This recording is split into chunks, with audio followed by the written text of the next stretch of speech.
বাবারা জিভ টেনে আল্লাহ তোর পায়ে বেঁধে দেবে। ভয় লাগলো কি লাগলো না? ভয় লাগলো তো? তোর পেটের মধ্যে আল্লাহ রড ঢুকিয়ে দেবে। বাবারে পেটে রড ঢুকিয়ে দেবে। ভয় ভয় লাগলো কি লাগলো না? ভয় পেলেন কিনা? কাবাব করা শিখ দেখেছেন?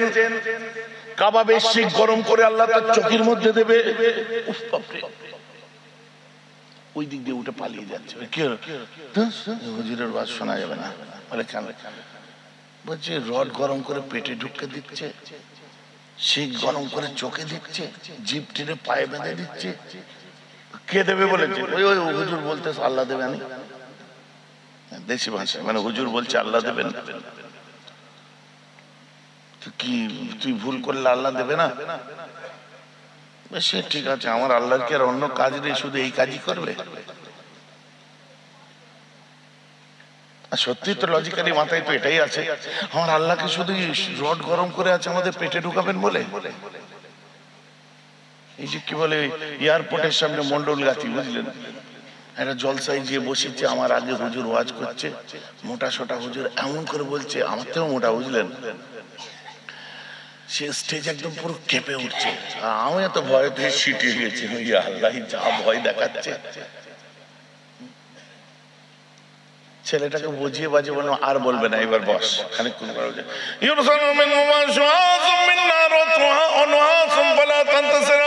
আগুনের গোলা আকাশ থেকে ছড়া হবে, বাবা সাহায্য করার মতো কেউ থাকবে না। ওয়াজই শুনবো না, চল তো বাড়ি চল। এবার বলছে আকাশ থেকে আগুন ছড়বে, মনে হবে কি হবে না? মনটা ছোট হবে কি হবে না? আল্লাহ রাসূল বলছেন, এই আমার সাহাবারা, তোমরা আমার উম্মত গুলোকে তোমরা যখন মানুষের সামনে ওয়াজ করবে, ধর্মীয় কথাবার্তা শোনাবে, তখন আল্লাহর শাস্তি বিধান জাহান্নাম এই কঠিন কঠিন কথাগুলো শুনিও না।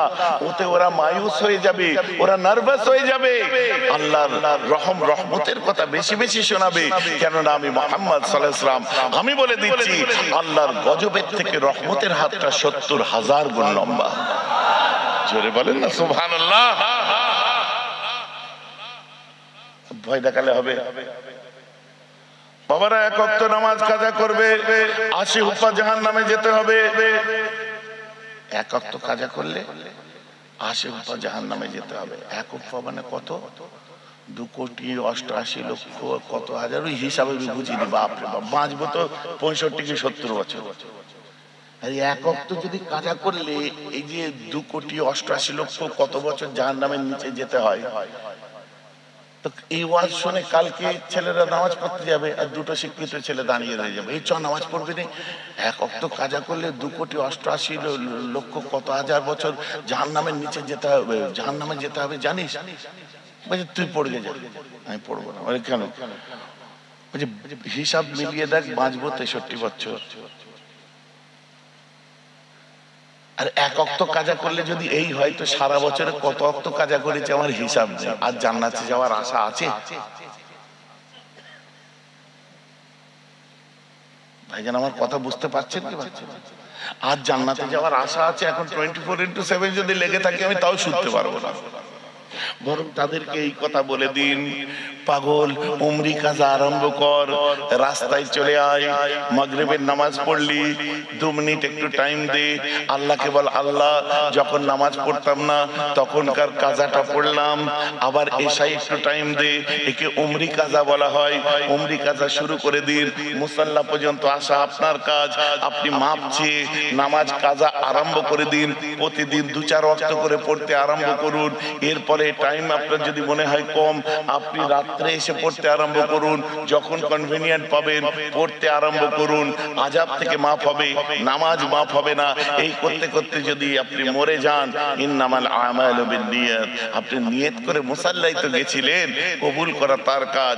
এখন আসুন, আপনার সন্তান সন্ততি আছে, তাদের উপর আপনার জন্য কিছু জিনিস ফরজ হয়ে যায়। সেটা কি? আদ-দুআ লাহুমা ওয়াল ইস্তিগফার লাহুমা ওয়া আনফিজ আদহুমা ওয়া আহসিন সাদিকহুমা। 4 চারটে জিনিস তাদেরকে করতে হবে যদি বাপ বা মা চলে যায়। কি? তাদের জন্য দোয়া চাওয়া, তাদের জন্য মাপ চাওয়া, আর তাদের বাকি কাজ যেগুলো আছে ওয়াদা অঙ্গীকার সেগুলো পরিশোধ করা, তার প্রিয়জনগুলোর মধ্যে সঙ্গে সৎ ব্যবহার করা, বন্ধু বান্ধব বাপের বা মায়ের যারা থাকবে তাদের সঙ্গে সৎ ব্যবহার করা, এই আনফাস আহাদুমার মধ্যে আর পড়ে থাকা কাজগুলো আদায় করার জন্য আপনাকে আব্বার জন্য কাফফারা দিতে হবে, নামাজের রোজার কাফফারা দিতে হবে। এই কাফফারাটা যাতে হেলা করে সহজে দিতে পারে ওটা মুফতিরা আপনাদেরকে বুঝিয়ে দেবে। একটা লাইন বেরোলো কি বেরোলো না? বাকি এখানে আমি আরো অনেক সিস্টেম আছে, অনেকের কওল আছে, আমি পড়েছি, আমি পাবলিকলি আমি বলতে চাচ্ছি না। একটা আমি এমনও পড়েছি, একটা খালি বলে দিই, যে যারা মক্কা শরীফে যাচ্ছেন হেরেম শরীফের ভিতরে ওই চাতানে এক ওয়াক্ত এক রাকাত নামাজ পড়া মানে 1 লক্ষ রাকাত নামাজের সওয়াব, তাই তো নাকি? তো আমি ওইখানে যে কাজা যদি আদায় করতে আরম্ভ করি, অপশন আছে না নেই? ভাইজান আমার কথা বুঝতে পারছেন না? আমি যদি মদিনার মসজিদে গিয়ে যদি 1 ওয়াক্ত নামাজ পড়ি 50,000 ওয়াক্ত সওয়াব পাবো। তা আমি ওখানে যে যদি একটু কাজা নিয়ত করে পড়ি, উমরি কাজা যদি আমি ওখানে আদায় করতে থাকি, ভাইজান তাহলে এগুলো কি কভার হবে? আরে তুমি দাঁড়াও তো মুসাল্লা পর্যন্ত। এখন গর্তে পড়ে গেছি, আরো মাথায় পা দিয়ে ডুবাবো নাকি রাস্তা বার করবো? ভাইজান কথা বোঝা যাচ্ছে না? গর্তে পড়ে আছে, এখন হাত ধরে টেনে তোলা দরকার, আর আমি জল্লাদ বলি সাহেব এসে মাথায় পা দিয়ে আরো ডুবাচ্ছি। নতুন নতুন ফতোয়া, মিষ্টি কখন খাওয়া সুন্নত, ভাত খাওয়ার পরে, তাই তো নাকি? মৌলী সাহেবদের বানানো কথা। তার মানে ও যাচ্ছে, আমি তো এসছি মাত্র 2 ঘন্টার জন্য। এখন নাস্তাও করেছেন, ভাতও করেছেন, দই মিষ্টি সব করেছেন। হ্যাঁ, এখন আমি যদি শুধু ভাত খেয়ে চলে যাই, মিষ্টি দই টই সব বাদ যাবে। আরে মিষ্টি খাওয়াটাই হলো সুন্নাত, সে ভাত খাওয়ার আগে খাওয়ার পরে খাবে। তখন লাস্টে কি হবে? হুজুর দই ছিল, যা নিয়ে এসো নিয়ে এসো, খাওয়ার পরে খাওয়ার সুন্নাত নিয়ে এসো, এরকম মশলা বার হয়ে গেল, ওটাও ছাড়া যাবে না। তো এই জল্লাদ হুজুরদের জমানায় এসে আমরা এখন পড়েছি মিষ্টি। আরে মিষ্টি খাওয়াটাই হলো সুন্নাত, ভাত খাওয়ার আগে খাওয়ার পরে খাওয়া।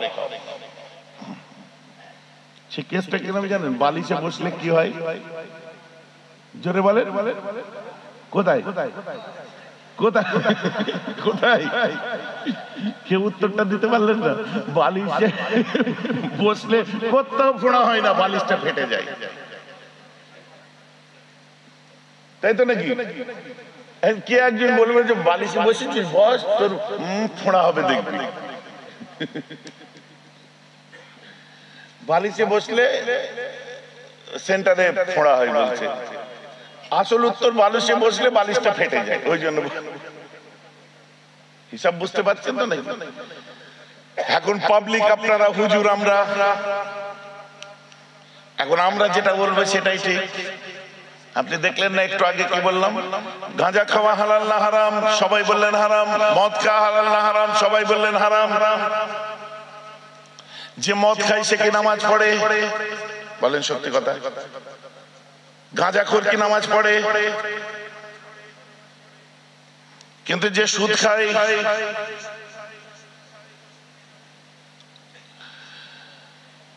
ইসলামের 5টা স্তম্ভের একটা হচ্ছে যাকাত। এখন এত মানুষ বসে আছেন, আমি যদি জিজ্ঞাসা করি ভাই আপনাদের কত টাকা যাকাত হয়েছে, একটু ঠিক করে আমাকে বলুন। 100 জনের মধ্যে 90 জন জানেই না তার কত টাকা যাকাত হয়, আর 10 জন জানে, যারা দেয় জানেই না তার কত টাকা যাকাত হয়। এখন কি বইয়ের গহনা নেই? আছে নিশ্চয়ই। তাহলে কি হলো? এখন যাকাত মেরে যদি ঘরে বসে কেউ বউ বাচ্চা দিয়ে সেই পয়সায় খায়, হালাল খাওয়া না হারাম খাওয়া? জোরে বলুন। সুদ খাওয়া হালাল না হারাম? তাহলে গাঁজাখোরের দিকে আঙুল তুলে দেন কেন? ও মাল খাই বলে ওর দিকে আঙুল তুলে দেন কেন? ও মাতালটা তো আমাকে চুপি চুপি এসে বলে ভাইজান আমারও তো হুজুর আপনি একটা কথা বলবো। বলছি কি? বলছে আমরা নয় মদ খাই, ঠিক আছে, হারাম খাই, ভুল। আচ্ছা হ্যাঁ রাইট, ভুল। গাঁজা খাই, ভুল, হ্যাঁ ভুল, কিন্তু আমরা নামাজ পড়ি না। ঠিক আছে, গাঁজা খেয়ে নামাজ হয়, মাল খেয়ে নামাজ হয়। তো হুজুর ওরা কোন পেলে ঘুষ খেয়ে সুদ খেয়ে নামাজ পড়ে, ওরাও তো আমার মধ্যে আরাম খাই, এর মধ্যে একটাও সুদখোর নেই। মাথা লাড়ার দরকার নেই, আছে কি নেই মনে মনে বুঝে না। ডাইরেক্ট বললে আপনার তার দাওয়াত করবে না, চলে দিয়েছে দাওয়াতের কেঁতাই দিয়েছে আগুন। আপনি বলুন, ও আমাকে তখন বলছে ভাইজান ও কিছু নাই, ওরাও হারাম করে আমরাও হারাম কর, তফাৎ ও নামাজি হারাম করে আমি বেনামাজি হারাম কর। ও যেটা খাই খেলে টলে না, আমি খেলে টলি, এই তফাৎ, বাকি দুজনেই হারাম করে। ভাইজান কথা বুঝতে পারছেন? এবারে বলেন এই মজলিসে আল্লাহ ওয়ালা আছে কি নেই? বেশক আছে, আলহামদুলিল্লাহ আছে। আরে ব্যালেন্স করতে হবে তো ওয়াজটা, নাই তো গন্ডগোল হয়ে যাবে। হ্যাঁ বলো না, আল্লাহ ওয়ালা আছে কি নেই? ওয়াজটা ব্যালেন্স করতে হবে না। আরে আমাদের সমাজে আল্লাহ ওয়ালাও আছে, ফকির আছে, আমির আছে, ধনী আছে, গরিব আছে, সব মিলিয়েই তো আমাদের সমাজ। যদি সব মিলিয়ে সমাজ হয়তো ঈদের দিনে সবার সাথে গলায় গলা মিলছি আমরা, আর ওই ছেলেটার সঙ্গে কেন গলায় গলা মিললাম না, আগে তার জবাব দাও। মেহরাব ভাই বললে খারাপ, চাচা মেলো ওর সাথে একটু মেলো, না না অসুবিধা আছে, না না একটু মেলো না, না অসুবিধা আছে। কি অসুবিধা? মাল খায়, মাল খায়। কি খাই? মাল খায়, মাল খায়। আজকে ঈদের দিন, আজকে তো আর মাল খায়নি, আজকে গলায় গলা মেলো না। না না ওর সাথে মিললে আমার শরীরটা নাপাক হয়ে যাবে, শরীরটা নাপাক হয়ে যাবে। আমি চাচা ও 5 বছর মাল খাচ্ছে, ওর মালের ঝাঁজ এত, আর তুমি 30 বছর নামাজ পড়ছো, তো তোমার 30 বছরের নামাজের ঝাঁজ কোথায় যাবে? ও যদি তোমায় ছুঁয়ে নাপাক করে দিতে পারে, তা তুমি তো 30 বছর নামাজ পড়ছো, ওকে ছুঁয়ে একটু পাক করে দাও না। হ্যাঁ ঠিক আছে, হ্যাঁ ঠিক আছে, এরকম আল্লাহ ওয়ালাও সমাজে আছে। ছোঁয়ার পরে তার জিন্দগির নজরিয়া চেঞ্জ হয়ে গেছে, বলেন না সুবহানাল্লাহ। তার জীবনটা পাল্টে গেছে। তাকে এনকারেজ করুন, আপনারই ভাই, আপনারই পাড়ার ছেলে, আপনারই বন্ধু, আপনারই চাচাতো ভাই, আপনারই জ্ঞাতি গোষ্ঠী। আজ আপনি নিজে সৎ সাজতে গিয়ে, আপনি নিজে উত্তম সাজতে গিয়ে ওকে যদি অধম সাজিয়ে দেন সমাজের কাছে, ও তো আর কখনো ফিরতে পারবে না। তো ওকেও বুকে টানা দরকার, ওকেও কাছে টানা দরকার। খেতে পারিস তুই হারাম, কিন্তু আমার ভাই পাশে বস। নিজে তখন বসিয়ে দিতে, মেয়েরা ভাইয়ের পাশে বসেছি আমি, আবার একবার ডেকে দিচ্ছে, এই নিচে কি করছিস, এখানে বস, বস। এদিক ওদিক দেখছে। হঠাৎ একদিন মসজিদে নামাজ পড়তে গেছে মাগরিবের সময়, একদম ফার্স্ট কাতারে যে দাঁড়িয়েছে, আর আমি মুসল্লি পাশে যে আল্লাহু আকবার নামাজ ধরতে যে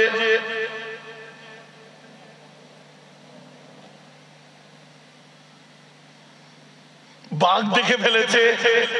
কথা বুঝতে পারছেন না? বাঘ দেখে ফেলেছে। রাগ করলে হবে না গুরু, শুনুন ভালো করে। ও নামাজ পড়তে গেছে, ওকে দেখে যেন বাঘ দেখে ফেলেছে। বেরিয়েছে, বলছে পেছন দিকে দাঁড়াতে পারিস নি, কত ছিনিয়ার নামাজিরা আছে দেখতে পাস না? ছিনিয়ার, সিনিয়র না, ছিনিয়ার নামাজি আছে দেখতে পাস না? আরে খোদার ঘরে সিনিয়র জুনিয়রের আছে কি? সব আল্লাহর বান্দা। আর আল্লাহ তোমার আল্লাহ, তোমার ব্যক্তিগত ব্যাপার, তোমার জান, তোমার কলিজা থেকে তুমি আল্লাহকে ডাকো, সিনা টেনে ডাকো, ওখানে সবার সমান অধিকার। শাহজাহান বাদশা এসে যদি সামান্য ঠেলাওয়ালার পায়ের নিচে সেজদা দিতে পারে, ওটা আল্লাহর ঘর। তুমি হতে পারো হাজি, হতে পারো রাইস, হতে পারো আমির, হতে পারো পীর সাহেব, পীরজাদা, কিন্তু তোমার সামনে যদি একটা রিকশাওয়ালা থাকে, ও সেজদায় গেলে পাটা এরকম সোজা হয়, তোমার মাথাটা তার পায়ের তলায় পড়বে, ওটা খোদার ঘর, মাথায় রাখবে। ভাইজান কথা বুঝতে পারছেন না? পারছেন না? বরং তাদের আরো আগিয়ে দিতে, এই সামনে যে দাঁড়া। কিন্তু বেরিয়ে এসে যে দাঁড়িয়েছে, মিলাদ হলো, একটু মিলাদ পড়লো, মাটা দুনিয়া থেকে চলে গেছে। ভাইজান কোরআন হাদিসের ওয়াজ করেন না? আমি এইটাই তো ওষুধের ওয়াজ। আমি তো কোরআন হাদিসই শোনাচ্ছি। কি আল্লাহ রাসূল বলছেন, একটু বলে দিই। আল্লাহ রাসূল বলছেন, উদউ ইলা সাবিল রাব্বিকা মাউইযাতান হাসানা। খোদার পথে কাউকে ডাকতে গেলে তোমার লেভেল অফ অ্যাপ্রোচটা অত আধুনিক এবং সুন্দর, মাধুর্যতা থাকতে হবে। সতী সতী ভাব দেখিয়ে একজনকে অধম বানাতে যেও না। এবার আর অসুবিধা নেই, নবীর কথা তোমাদের শোনাচ্ছি। তাকে এনকারেজ করো, তাকে বুঝাও। আপনার বউ আপনার পাশে আছে, আজান হচ্ছে মসজিদে, আপনার বউ দাঁড়িয়ে আছে, সবাই আপনার বোন আপনার মা মাথায় কাপড় দিয়ে দিল, আজান হচ্ছে মাথায় কাপড়, আর এই বেচারা বেখেয়াল হয়ে গেছে, আপনি আর চোখে দেখে নিলেন।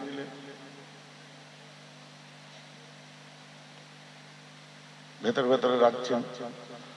বোর কি বলছেন?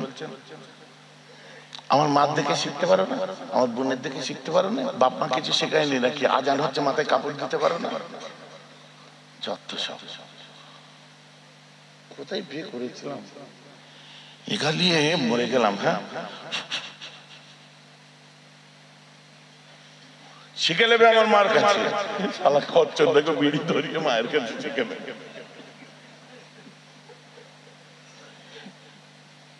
বিড়ি খাওয়ার আগে মাথায় ফুঁক দেয় জানেন?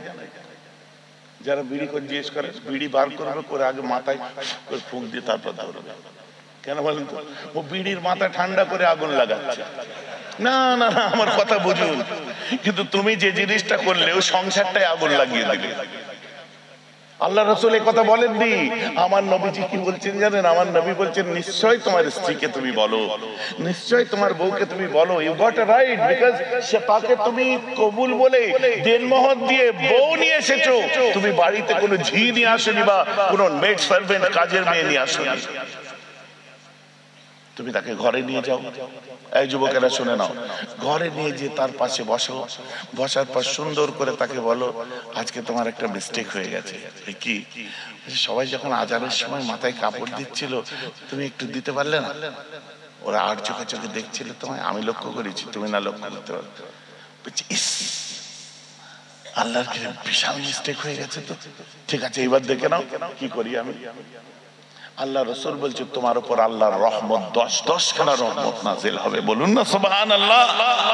ইসলামকে শিকার বন্ধু বসে আছে, আজান হচ্ছে, আপনি তাকে বলতে পারেন না মুসলমানের ছেলে নামাজ পড়বি চল, না, আপনি তার হাতটা ধরুন, ধরার পর চা খায়, চা খেতে বসলেন, পরের দিনে ঠিক আজানের মৌকায় আজান হয়ে গেল, তাকে বললেন চ পানি নিয়েছিস তো পেশাব করে?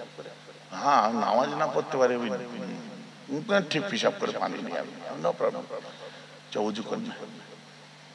একবার আল্লাহকে সেজদা দিচ্ছ না, ওই আল্লাহ তোকে অ্যাক্সিডেন্ট দেয়নি, ওই আল্লাহ তোর মুখের অন্ন কেড়ে নেয়নি, ওই আল্লাহ তোকে কোনোদিন রাস্তাঘাটে বেইজ্জতি করেনি, ওই আল্লাহ ঈদের দিনে তুই যত গরিবে আলি কাটাস, ঈদের দিনে তোর বাচ্চাগুলোকে কোনোদিন ছেঁড়া কাপড় ঈদ করায়নি আমার আল্লাহ। আহা, বলেন না সুবহানাল্লাহ। একটা শুকরিয়া দিয়ে এসে একবার নামাজ পড়ি চ, ও দেখবেন ভেতরটা একবার দুলে উঠবে।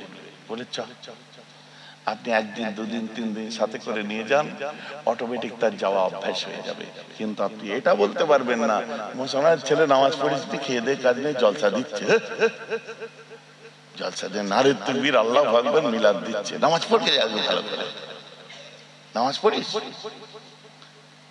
এই কমিটির ছেলেরা ঠিকই তো বলেছে, কেন তোমরা নামাজ পড়বে না? জলসা দিচ্ছ, বেশক পড়ো, কাল থেকেই নিয়ত করো। কিন্তু ওই ছেলেগুলো নামাজ পড়েনি বলে এখন জলসা দেওয়ার অধিকার নেই, এটা আপনি বলতে পারেন না। তাহলে সামনে বছর থেকে যারা নামাজ পড়ছে না ওরা ফাংশন দেবে, আর যারা ধরবে ওরা জলসা দেবে। আমার লজিকটা বুঝতে পারছেন আমি কি বলতে চাচ্ছি? না, তাদেরকে এনকারেজ করুন। আরে আজকে আল্লাহ শুকরিয়া আদায় করে, বাড়িতে 5 কেজি করে এসেছে, আসছেন কি? আরে আল্লাহ শুকরিয়া করেন, যাদের সঙ্গে মুখ ভাড়াবাড়ি ছিল আজকে একটা মিলনের আল্লাহ মওকা করে দিয়েছে, ওই বাচ্চাগুলোর ওসিলায়। আল্লাহর কাছে শুকর করেন। কে কার বাড়িতে যায়, আজ আপনার বাড়িতে কুটুম ভর্তি হয়ে আছে, আর মেহমানদারি করা হচ্ছে সুন্নতে নবাবী। বলেন না সুবহানাল্লাহ। কিছু তো ভালো কাজ করছে, খারাপ ভাববেন না মুসলমান। বলতে যে একটুখানি বলে দিই, হযরতে বিশর হাফি রাহমাতুল্লাহি আলাইহির কথা আপনারা শুনেছেন, বিশ্ববরণ্য আল্লাহর ওলি। ভাইজান, ওলিদের কথা কেন বলছেন? এই ওয়াজটা আপনাদের জন্য নয়, ইউটিউবে দূর থেকে যারা দেখছে তাদের জন্য বলছি। যারা আপনার কিস্তিতে মোবাইল কিনে পাকা রাস্তায় পাচা ঠেকিয়ে কমেন্ট করছে তাদের জন্য ওয়াজটা করছি, এই মজলিসের জন্য নয়, এদের জন্য করছি। কিস্তিতে মোবাইল কিনে পাকা রাস্তায় পাচা ঠেকিয়ে দিয়ে কমেন্ট করছে। এবার পীরেদের লাইন, বাপ দাদার লাইনে গেছে, অলিদের লাইনে গেছে।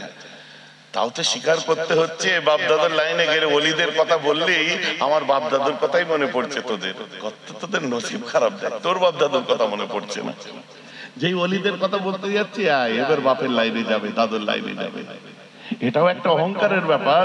অলিদের কথা বললেই আগে আমার বাপ দাদুর কথা। তুমি আমার দুশমন হলেও তোমার চিন্তা হয়। সুবহানাল্লাহ বলবেন না? কুনতু সামাহু আল্লাযী ইয়াসমাউ বিহি ওয়া বাসারহু আল্লাযী ইউবসিরু বিহি ওয়া ইয়াদাহু আল্লাতী ইয়াবতিশু বিহা ওয়া লিসানুহু আল্লাযী ইয়াতাকাল্লামু বিহি।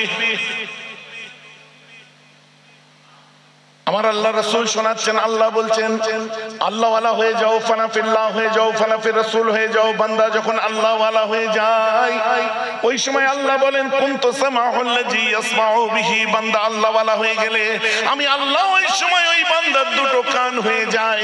কানটা তার হয় আর শোনার ক্ষমতাটা আমি আল্লাহ আমার হয়ে যায়। আমি ওই বান্দার চোখ হয়ে যাই, চোখটা তার হয়, দৃষ্টি ক্ষমতাটা আমি আল্লাহ আমার হয়ে যায়।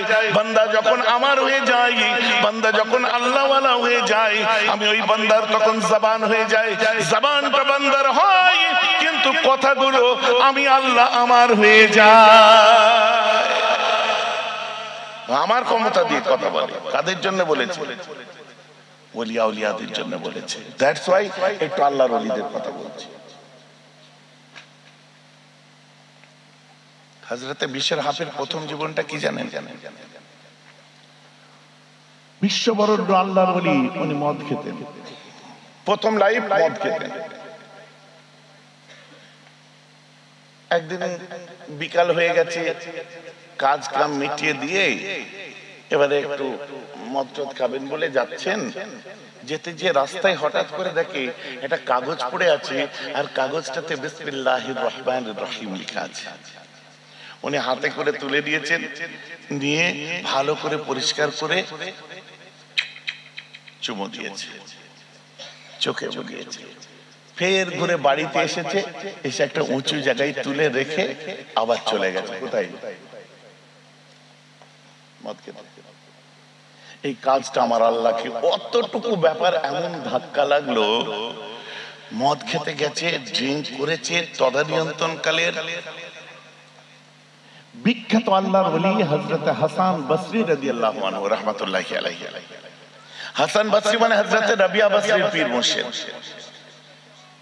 হাসান বসরি রাহমাতুল্লাহ আলাইহির উপরে ওই সময় ইলহাম হলো। ইলহাম আল্লাহর ওলিদের উপরে ইলহাম হয় আর নবীদের উপরে ওহী হয়।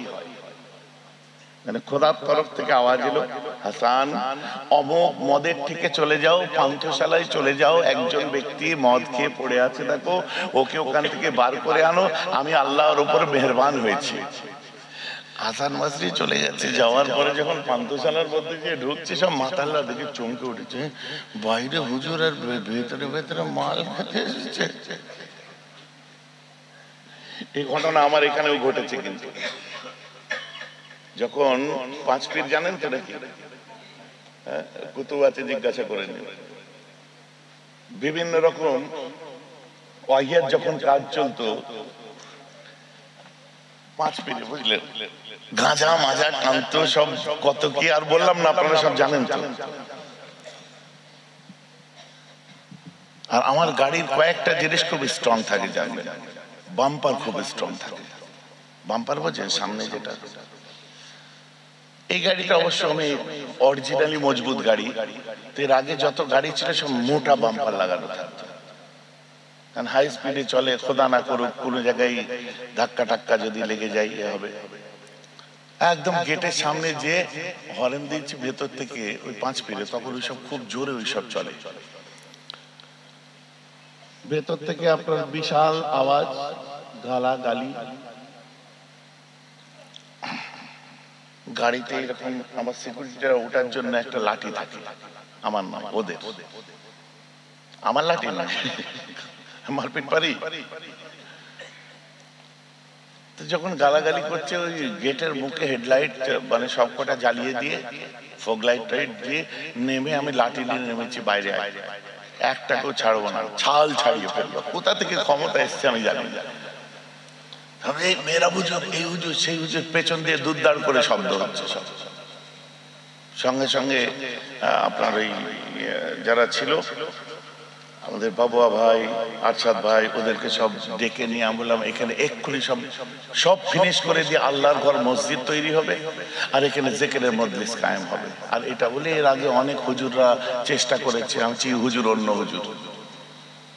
এখন যে দেখুন দরগার সম্পত্তি আছে, কি আছে না আছে, বাবা ওকে সাইড করে দাও, দরগা টরগা আপনার ভেঙে ফিনিশ করে একটা সাইডে মানে সব সরিয়ে টরিয়ে দিয়ে আল্লাহর ঘর মসজিদ, এবং সেখানে প্রতি বছর জলসা হয়। আপনারা দেখেছেন তো নাকি? লেগেছে, কাজ হয়েছে। তখন কুতুব টুতুবেদের মানে একটা স্পিড আলাদা ছিল, ভাইজান দেখে নেবো, চলে চলে। এবারে পলিটিক্যাল ব্যাপার, কি কার সাথে চলে কি কার সাথে চলে না, ওটা আমার বিষয় নয়। আমাকে সবাই ভালোবাসে, ও কবিরও ভালোবাসে, আরশাদও ভালোবাসে, আপনার কি বলে হাজী সাহেব ইন্তেকাল করলেন, উনিও ভালোবাসতেন। তারপরে আপনার ওই কারাচ ওই সিপিএম এর যে কি নাম, উনিও আমাকে খুব ভালোবাসে। আমার বাড়িতে একটা এমএলএ আছে নওশাদ, জানেন তো নাকি, ও আমাকে আজকেই কথা খুব ভালোবাসে। আমাকে আপনাদের বর্তমান রাজ্য সরকারের যারা সুপ্রিমো আছে তারাও ভালোবাসেন। কথাটা বোঝা যাচ্ছে কি যাচ্ছে? কেন বাসবে না?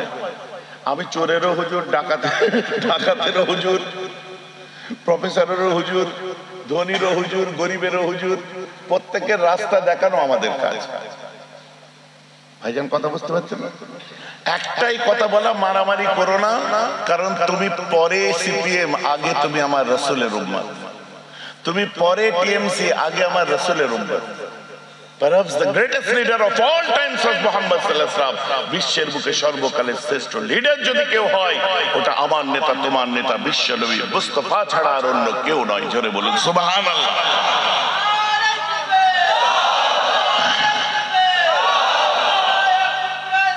জিন্দাবাদ।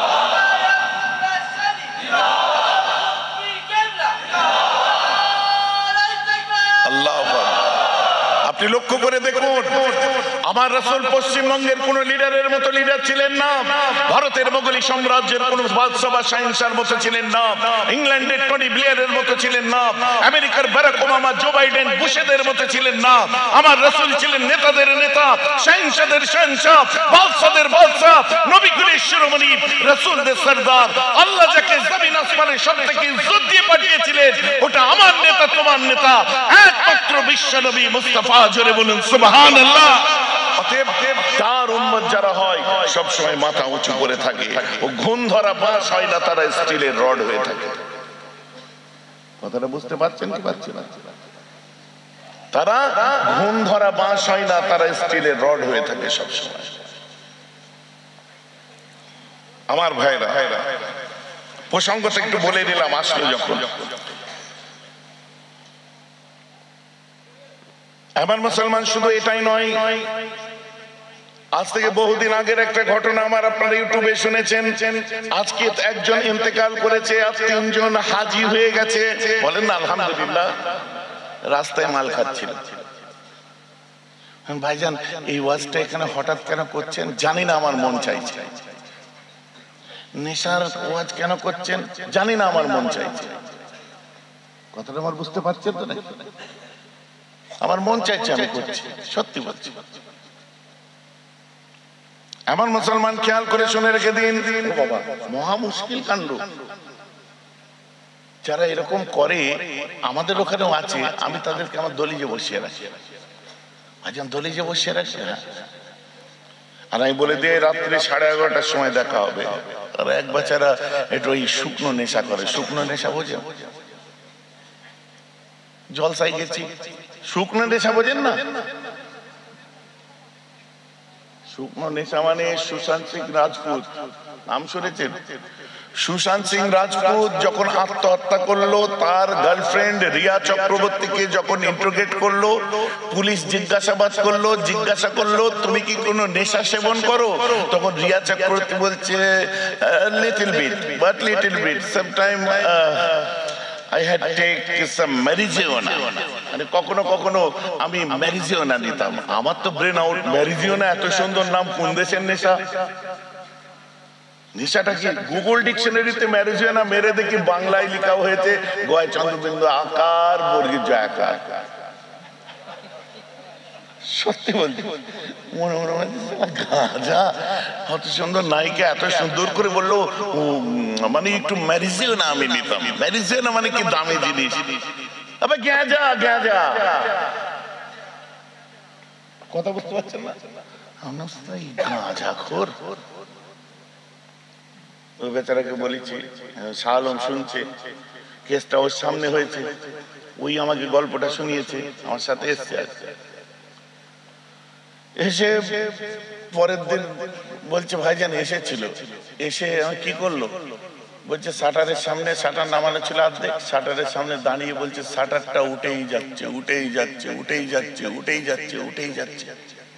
পরের দিন জিজ্ঞেস করলাম ভাই এসেছিলি? বলছে ভাইজান এসেছিলাম, সে গন্ডগোল হয়ে গেছে। তখন শাহ আলম বলছে ভাইজান ও বলছে আপনার শাটারের সামনে দাঁড়িয়ে দেখি শাটার শুধু উঠেই যাচ্ছে, তার মানে গু এরকম টলেই যাচ্ছে আর শাটার দেখছে উঠেই যাচ্ছে।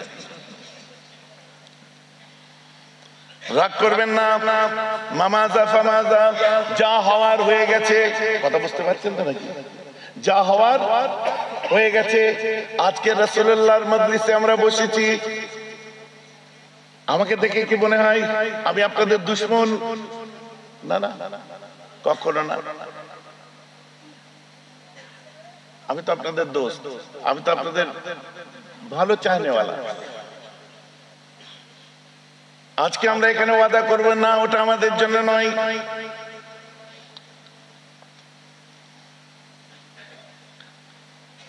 তো তিনজন মানুষ নেশা করেছিল রাত্রে, আমি তাদেরকে রাস্তা জিজ্ঞেস করতে যে দাঁড়িয়ে সবার সঙ্গে হাত মিলিয়েছি, চারজন ছিল, সরি একজন মারা গেছে, এর সঙ্গে হাত মিলাতে গেছি আর হাত মিলাচ্ছে না। আজ হাত তো মিলাও না হুজুর, ঠিক আছে, মানে ওর পিকা ভাই আদার হাত মিলান আমার সাথে, ঠিক আছে কোনো ব্যাপার না। আমি তোর ভাই তুই মিলা না, আস্তে করে যে হাতটা মিলিয়েছে আর আমি এরকম খাপ করে ধরেছি, টানছে, আমি দেখ তোর গায়ে অনেক শক্তি, তুই পারবি ছাড়া। কিন্তু একটা কথা বলি শুনে, বলে ওর কানের কাছে মুখটা নিয়ে গেছি, গন্ধ বার হচ্ছিল, নিয়ে যে বললাম শোন তুই যে জিনিসটা খেয়েছিস আমি ওই জিনিসটাকে ঘৃণা করি, আমি তোকে ঘৃণা করি না। আজও শুনে নাও, যারা ভুলভাল জিনিস খাও, আমি ওই জিনিসটাকে ঘৃণা করি, তোমাকে ঘৃণা করি না। আরে গুনাহ সারা জীবন গুনাহ রয়ে যাবে, গুনাহগার তো আল্লাহ ওয়ালা হয়ে যাবে। পাপ সব সময় পাপ রয়ে যাবে, পাপীকে আল্লাহ ভালো মানুষ করে দেবে। খারাপ সব সময় খারাপ রয়ে যাবে, খারাপ কারি একদিন সমাজের উন্নত মানের ব্যক্তি হয়ে যাবে। আমার রাসূল বলছে গুনাহ থেকে দূরে থাকো, কোথাও এই কথা বলেনি যে গুনাহগার থেকে দূরে থাকো। আর বললাম তুই মদ খেয়েছিস তো, কিয়ামত পর্যন্ত মদ হারাম রয়ে যাবে, কিন্তু হারামখোর একদিন হযরতে বিশের হাফি হয়ে যাবে। বলুন না সুবহানাল্লাহ। ভাইজান আমার কথা বোঝা যাচ্ছে তো নাকি? অতএব যা ঘটার ঘটে গেছে, আজ আমরা তওবা পড়ব, আজ আমরা তওবা পড়ে নেব। হযরত হাসান বসরি ইলহাম হতে চলে গেল, যে দেখছে কিনা বাবা সব মাতাল সব মাতাল সব মাতাল। কিন্তু হযরত হাসান বসরিকে দেখে সবার না হুঁশ ফিরে গেছে, এখানে কেউ লুকিয়ে যাচ্ছে, কেউ মাথা লুকাচ্ছে, কেউ এদিকে কেউ ওদিকে। হাসান বসরি বলছে শোনো এই মাতালের দল, শোনো এখানে বিশের হাফি বলে কেউ এসেছে। বলছে হ্যাঁ, ওই লাস্টের যে এখানটা আছে, এখন বোধহয় সে অন্য জগতে চলে গেছে। যে দেখছে বেহুশ হয়ে পড়ে আছে, আস্তে করে পায়ের আঙুলটা ধরে নাড়া দিয়েছে, তাকিয়ে দেখে হযরত হাসান বসরি লাফ পেরে উঠেছে, বলছে চ এক্ষুনি বাইরে চ। বাইরে যখন শরাব খানা থেকে বার হয়েছে, সঙ্গে সঙ্গে আসমান থেকে আওয়াজ এলো, ইলহাম হলো। হাসান বসরির উপরে আওয়াজটা ঠিক এমন এসেছিল, ইয়া বিশর কদ তাইয়বতা ইসমি ফাতিবনাকা ওয়া রাফা'তা ইসমি ফারাফা'নাকা। এই বিশর হাফি, তুই আমার নাম থেকে ধুলোগুলো পরিষ্কার করেছিলি, আমি আল্লাহ তোর জীবন থেকে গুনাহগুলো পরিষ্কার করে দিয়েছি, আর তুই আমার নামটাকে উঁচু জায়গায় স্থান দিয়েছিস। তোর মাতালের ইজ্জতকে আমি আজ থেকে আল্লাহ উচ্চ ইজ্জত দান করলাম। বলুন না সুবহানাল্লাহ। সারা পৃথিবী লক্ষ্য করে দেখুন তার পাগল। আরে গুনাহ তো কিয়ামত পর্যন্ত গুনাহ রয়ে যাবে, গুনাহগার তো আল্লাহ ওয়ালা হয়ে যাবে। আরো গুনাহ আমাদের আছে। আল্লাহ রাসূল বলছে বায়াউনি, তোমরা আমার হাতে বায়াত হও, আলা আল্লাহ তুশরিকু বিল্লাহি শাইআন, আল্লাহর সঙ্গে কারো শরীক করব না, শিরক করব না। কথা বুঝতে পারছেন না? এখন অনেক কিছু শিরক বিদআত বার হয়ে গেছে, কত কিছু হচ্ছে, কত মত, কত রকমের সেজদা সুজুদ হাজাত মিন্নাত, এই সেই অমুক তমুক, পীর পুজো মাজার পুজো। কথা বুঝতে পারছেন তো? দেখি না, আমরা জিয়ারত করি, মাসনুন তরিকায় জিয়ারত করব, আমরা আল্লাহর ওলির দরবারে যাব। সে ইরাত তরিক, রাস্তা দেখানে ওয়ালা, রাহনুমায়ে তরিক, সে আমাদের সৎ পথটা দেখিয়ে দেবে, সুন্দর রাস্তাটা সিরাতুল মুস্তাকিম ধরিয়ে দেবে। উনি আমাদের উস্তাদ, তার ডিউটি এতটুকুই, এর থেকে বেশি কিছু নেই। পায়ের বুড়ো আঙ্গুলে তোমায় চুষতে হবে। কথা বুঝতে পারছেন না? ভাইজান কেন বলছেন? আরে আমি হক পীরের বাড়িতে জন্ম নিয়েছি, আর এমন পীরের বাড়ি জন্ম নিয়েছি আমাদের মুরিদরা যেখানে সেখানে বুক ঠুকে বলে দেয় আমরা ফুরফুরার মুরিদ। আর অন্য কোন পীরের মুরিদদের দেখবেন, অনেক ফুরফুরা ছাড়াও অনেক হক পীর আছে, আমি অস্বীকার করছি না, তারা সব জায়গায় বুক ঠুকে বলতে পারে না, লুকিয়ে যায়, চেপে যায়। না, আমরা পীর মাশায়েখদের লাইনেরই লোক। কোথাকার মুরিদ বল না বাবা। না, ঠিক আছে। আর ওকে জিজ্ঞেস করুন কোথাকার। আজমিরি যে যেই বলবে চাদরের নিচে কপালটা ঠুকো, সঙ্গে সঙ্গে বলবে ফুরফুরা। নিজামুদ্দিনে যাবে, যার পরে বলবে এখানে ফুল দাও, বলবে ফুরফুরা। আর ফুরফুরা নাম শোনা মানে জোকের মুখে নুন। কথাটা বুঝতে পারছেন কি পারছেন? আমার মাথায় ময়ূরের যে পাখনা আছে, ময়ূরের পাখনা দিয়ে ফড়াস করে বেড়েছে, আর এখন ধরে নিয়ে আমিও ঘুরিয়ে ফড়াস করে। ভাইজান ভয় লাগে না? ওটাই তো আমার কম। আমি মোটা মোটা চোখ করে দেখে, बेअदब क्या कर दिया तुमने? तुमने क्या कर दिया? ये खाजा का दुआ दिया। मैं भी खाजा का दुआ दिया तुमको। कैसे दुआ दिया? हम तुम कैसे दिया? मैंने ऐसे दुआ दिया। अच्छा, तुमने ऐसे दिया, मैंने उल्टा दिया। तुम मारोगे तो दुआ लगेगा, और मैं उसी से तुमको मारेंगे तो फिर बददुआ मिलेगा तुमको। तुमको भी दुआ मिला। चुप हो जाओ। कहां से हो आप? मैं फुरफुरा शरीफ से हूं। तब तो ठीक है, जाओ।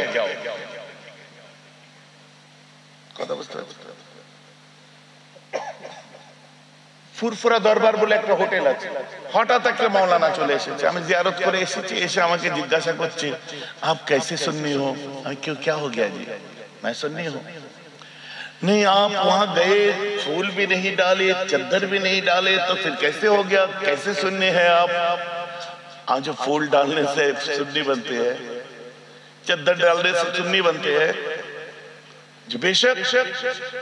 अब कैसे सुन्नी हुए? आज गरीब नवाज जैसे सुन्नी थे, मैं वैसे सुन्नी हूं। एक बार भी तुम कहीं से भी दिखा दो आपने कभी किसी जगह फूल डाले थे? বলে আমায় হাদিস শোনালো যে রাসূল পাক সাল্লাল্লাহু আলাইহি ওয়াসাল্লাম মুতাবার রাজি।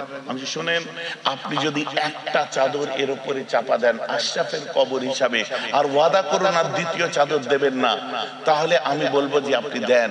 কিন্তু আপনি এক চাদরকে 14 বার ঘুরে ঘুরে বিক্রি করছেন। এই ডেলি আপনার এত হাজার মানুষ চাদর দিচ্ছে, মাসে ধরতে গেলে 1 লক্ষ চাদর লাগছে। কোন কোম্পানি সাপ্লাই দেয়? কোম্পানিটার নাম বলুন। চুপ করে আছে। আজ আপনি যে হাদিস পড়েছেন আমিও পড়েছি। আমার আকাবির বলে দিয়েছে যেখান থেকে বিদআতের বু আসবে, শিরকের বু আসবে, সেখান থেকে দূরে থাকবে। না, চাদর দেওয়ার ব্যাপারে হাদিস পাকের উপরে, হাদিস পাকে আছে ওয়াজিব ফরজ কিচ্ছু নাই, আপনি আমল করুন আপনার ইচ্ছা। কিন্তু আপনি চাদর দেওয়ার নাম করে একটা চাদর দিয়ে চিহ্নিত করে দিলেন আশরাফের কবর, কিন্তু ওখানে চাদর চড়ানো সিস্টেম যে থাকবে ওটা আমায় হাদিসে দেখিয়ে দিন। কথাটা আমার বুঝতে পারছেন? বর্তমানে ঘটনা, আমার কথাটা বুঝতে হবে যে আপনি ফুল नहीं डाले, फूल डालने नहीं डाला तो क्या हुआ? বলে আমাকে শোনাচ্ছে মাররা নবী আলাইহিস সালাম আলা কবরাইনে, বলে ওই হাদিসটা আমায় শোনাচ্ছে। আল্লাহর রাসূল দুটো কবরের পাশ দিয়ে যাচ্ছিলেন, একজন আপনার কি বলে মানুষের গীবত করত, চগলখড়ি করত, এর কথা ওকে লাগাতো। আর একজন মানুষ ছিল, হাঁস মুরগি ভেড়া ছাগল মানুষ জন দেখতো না, গরু ছাগল দেখতো না। মানুষ নয়, গরু ছাগলের সামনেও কিন্তু পেচ্ছাপ পায়খানা করা যাবে না, আপনার সতর্ক লুকোতে হবে। বুঝে যাচ্ছে তো? ওর সামনে গরু আছে তো বসে পড়ি না। বলছে দ্বিতীয় জনের আযাব হচ্ছিল ওই জীবজন্তুর সামনেও পেশাব করতে বসে পড়ছে। আল্লাহ রাসূল কি করলেন? খেজুর গাছের দুটো কাঁচা ডাল নিয়ে এসে পুঁতে দিলেন, তারপরে তার কবরের আযাব বন্ধ হলো। নবীজি বললেন ইসাব্বিহু লাহু মা ফিস সামাওয়াতি ওয়া মা ফিল আরদি, জমিন আসমানের মধ্যে যত কিছু আল্লাহর এসব তরুলতা আছে তাসবিহ পড়ে, এই জন্য আমি কাঁচা এই ডালটা পুঁতে দিলাম বলে আমাকে বলছে। তাই জন্য আমরা কাঁচা ফুল দিই। উনি আজ তোমার মতো বেয়াদব দুনিয়ায় আছে, ওনার যদি কবরে আযাব হবে, আমি ফুল দিলে ওনার যদি উপকার হয়, তো কলকাতা থেকে আজমিরে মরতে এসেছি আমি, ওনার কবর ঠান্ডা করতে এসেছি আমি। আরে ওনাকে মস্ত বড় আল্লাহর ওলি ভাবি, উনি প্যারা বান্দা ভাবি, ওনার কবর ঠান্ডা করতে তোর মতো বেয়াদব ভাবি নয়। ওনার কবর, কথাটা আমার বুঝতে পারছেন তো নাকি? আমি এখানে এসেছি ওনার কাছে এসে, ওনার দরবারে ওনাকে ওসিলা দিয়ে আল্লাহর কাছে দোয়া চাইবো যে আল্লাহ আমার গরিব নওয়াজকে জান্নাতে আলা মাকাম দিন। আল্লাহ আপনার প্যারা বান্দার ওসিলায় আমাকেও আপনি কবুল করেন। বলেন না সুবহানাল্লাহ। আমি ওনার কবর ঠান্ডা করতে এসেছি। ভাইজি আমার কথা বোঝা যাচ্ছে তো নাকি? ইসলাম পালন করলে করার মতো করে। ভাইজান অনেকে আছে, কত ফকিরি মতের মানুষ আছে, আমার থেকে বড় ফকির, আমার থেকে বড় ফকির, আমার বাপের থেকে বড় ফকির, আমার বড় চাচার থেকে বড় ফকির, আমার দাদুর থেকে বড় ফকির, আমার মুজাদ্দেদে জামানের থেকে বড় ফকির, বৈশাখ আল্লামার থেকে বড় ফকির, আল্লামা নুরানি রহমাতুল্লাহ, তাকওয়া, যিনি তাকওয়া যাকে দেখে শিখতো মানুষ, তার থেকে বড় ফকির। ভাইজান কথা বুঝতে পারছেন? ফকির তো আল্লাহ ওয়ালারা হয়, আর ফকির ফিক্র করনে ওয়ালারা ফকির হয়। বলেন না সুবহানাল্লাহ। আপনি অপব্যাখ্যা করতে পারেন না তা, আপনিও তো এক্ষুনি ফকির হয়ে যেতে পারেন। ভাইজান কি করে? পড়ুন আমার সাথে, সকলে পড়ুন কালিমা লা ইলাহা ইল্লাল্লাহ, লা ইলাহা ইল্লাল্লাহ, লা ইলাহা ইল্লাল্লাহ মুহাম্মাদুর রাসূলুল্লাহ। কালেমা পড়লেন কিনা? এক্ষুনি ফকির বানিয়ে দিচ্ছি, আপনি দেখুন। ভাইজান কি করে হবো? হাসলে হবে না। ফকির মানে ফিক্রি করনে ওয়ালা। লা ইলাহা, বলুন লা ইলাহা মানে নেই কোনো মাবুদ আল্লাহ ছাড়া। ফকির কি চিন্তা করে? আরে আল্লাহ জমিনে আমায় খেলানে ওয়ালা কেউ নেই, পড়ানে ওয়ালা কেউ নেই, বাঁচানে ওয়ালা কেউ নেই, বিপদের বন্ধু কেউ নেই, অসহায় সময় পাশে দাঁড়াবার কেউ নেই, চোখের পানি মোছাবার কেউ নেই, দুঃখ জানাবার কেউ নাই। আমি যে ইবাদত করবো সেই ইবাদত নেওয়ার মালিক কেউ নাই, কালেমা পড়বো কালেমা নেওয়ার মালিকও কেউ নয়, তো বেঁচে আছিস কেন? সঙ্গে সঙ্গে ফকির কি করবে? ওর ফিক্র হবে আছে তো একজন কে, সে ইল্লাল্লাহ, কেবল এক আল্লাহ। জোরে বলুন সুবহানাল্লাহ। এই দেখুন ফকির হয়ে গেলেন আপনি, আপনিও ফকির হয়ে গেলেন। এই সমস্ত বিষয়ে ফিক্র করনে ওয়ালা যারা, তারাই হচ্ছে ফকির। ইবাদতের ক্ষেত্রেও তাই, রিয়াজতের ক্ষেত্রেও তাই, তাসাউফের ক্ষেত্রেও তাই, সুফিজমের ক্ষেত্রেও তাই। টোটাল যদি ফিক্র করনে ওয়ালা যদি না হয়, পীর ফকির বলা হয় কথাটা কেন? তারা তার উপরে ভাবনা চিন্তা করেছে। তাই গলায় বড় মালা পরে নিলে হবে না। আমার যা মালা সাইজ দেখলে আপনি অবাক হয়ে যাবেন। কোনদিন আমার দরবারে যাবেন, আমার অফিসের ভিতরে এইরকম মোটা মালা রাখা আছে। ভাইজান আপনি ওসব নিয়ে কি করেন? এক আমার পাগল ছিল, বুঝলেন? সে খালি বলছে আমি নামাজ কালাম কিচ্ছু পড়ি না, তো যখন আমার খুব কঠিন অবস্থা হয়, এই জিনিসটা আমি স্বপ্নে দেখেছিলাম, আজমিরে যে দেখতে পেলাম, সরি আজমির না, রওশন আলী শাহ বাবার দরবারে যে ঠিক এই জিনিসটাই দেখতে পেলাম, কিনে এনেছি। প্রত্যেকদিন রাত্রে যখন ঘাড়ে দিয়ে বসে থাকি, কিছুক্ষণ চাপটি খোলা হয়ে আমার শরীরটা ফ্রেশ হয়ে যায়। বিশাল বড় মালা, এইরকম মোটা পাথরের, বুঝলেন তো? ওকে একদিন রাত্রে ফোন করে বলছে আমার ওইরকম হচ্ছে, আমি দিয়ে জানা রে ওটা। ভাইজান দিয়ে যাবো, ঝেড়ে দিচ্ছি আমি। আজ এবারে কি করে ঠিক করে আছিস? বলছে না, হচ্ছে আমার মাঝে মধ্যে। আমি দাঁড়া, এইটাকে আমি আরো ভালো অ্যাপ্লাই করেছি। কি বলতো? ওই কি, আজ উজু করবি, হ্যাঁ, মাগরিবের সময় নামাজ পড়বি, হ্যাঁ, ঈশার নামাজ পড়বি, হ্যাঁ, তারপর এটা গলায় দিয়ে বসে থাকবি, দেখবি আরো ভালো লাগবে। এরকম করতে করতে করতে করতে আলহামদুলিল্লাহ সে আজকে রাস্তায় এসেছে, পথে এসেছে, তরিকা কি জিনিস শিখেছে। এখন ওকে বলি এই মালাটা নিবিনি, সে ভাইজান বুঝে গেছে। ভাইজান বুঝতে পারছেন তো? বেশি দূরে বাড়ি নয়, এখান থেকে টিটাগড়। খুঁজলে হয়তো আমার ফটোটাও আছে সেই মালা। তো অনেকে আমাকে বলছে দরবারে যদি ওইটা ইসলের সবার সময় তুমি গলায় দিয়ে বাবা সেজে বসে থাকো, তোমায় হেভি লাগবে।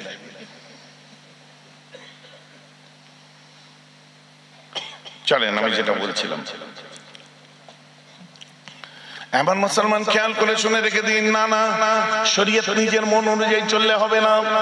আল্লাহ রাসূল বলছে তুমি আল্লাহর সঙ্গে কারো শরীক করবে না, শিরক করবে না, ওয়ালা তাসরাকু, তুমি চুরি করবে না। চুরি ভাইজান জীবনে করিনি। সত্যি বলছেন? হ্যাঁ করিনি। পাক্কা? বলছে হ্যাঁ। আপনারা 4 ভাই 3 বোন, বাপে বাপ মরে যাওয়ার পরে সম্পত্তি 4 ভাই নিলেন, বোনেদের হকটা দিয়েছেন। পঞ্চায়েত থেকে ওয়ারিসান সার্টিফিকেট যখন বার করলেন, ওয়ারিসান সার্টিফিকেট বার করার সময় ঠিক যে যার কতজন অংশীদার লেখা হয়ে গেল, কিন্তু তারপরে একটা মুফতির কাছে আপনি জাননি ফরজ অনুযায়ী বোনেদের পাওনা কতটা আর ভাইদের কতটা, এটা আপনি ঠিক করে নিননি। বোনের হক মেরে দিয়ে নামাজ পড়ছেন, এরেস মারা নামাজি, হক মারা নামাজি, ফরজ মারা নামাজি। হাসছেন কেন? জায়গা মতো ফিট হলো মনে হচ্ছে ব্যাপারটা। না না, আব্বা ওদের বিয়ে দিয়ে দিয়েছে, যা খরচা করেছে আর নতুন করে লাগে না।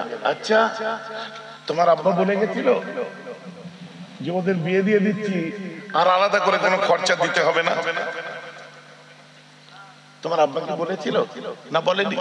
মারা যাওয়ার সময় তোমাকে কি অস্তি করে গেছিল? যায়নি। তো আব্বার হক তোমাদের ছেলেদেরও যতটা, মেয়েদেরও তো তাদের একটা অংশ আছে। তুমি সেই হকটা মেরে যদি নামাজ পড়ো, বা কেউ যদি সে হক তাদেরকে না দিয়ে যদি শুধু একতরফা বিচার করে দেয়, সে নামাজ পড়লে তার নামাজ হবে? তাহলে চুরি তো আমরা করে বসে আছি, সাধু সেজে তো লাভ নেই। এখন অনেকের মনে মনে হবে ভাইজান এখন কি করা যাবে? দেখুন কি করা যাবে, ভেবে দেখুন। বোনেদের কাছে মাপ নিন, মাপ চান, তাদেরকে কিছু হাদিয়া দিন, তাদেরকে সেই বাবদ কি কথা বুঝতে পারছেন কি পারছেন না? নাহলে তো হুকুকুল ইবাদের গুনায় পড়ে যাবে। মাপ না চাইলে আপনি তো আল্লাহর কাছে কাঁদলে হবে না। আল্লাহ বলছে ওর কাছে মাপ চা। তারপরে আমার রাসূল বলছেন ওয়ালা তাকতুলু আওলাদাকুম, তোমরা তোমাদের সন্তানদেরকে হত্যা করো না। আপনারা জানেন আগে আইয়ামে জাহেলিয়াতের জমানায় মেয়ে হলে মেরে দিত। উমরা করেছেন বা হজ করেছেন কারা? হাত তুলে দেখান। কেউ আছেন এর মধ্যে? একজন।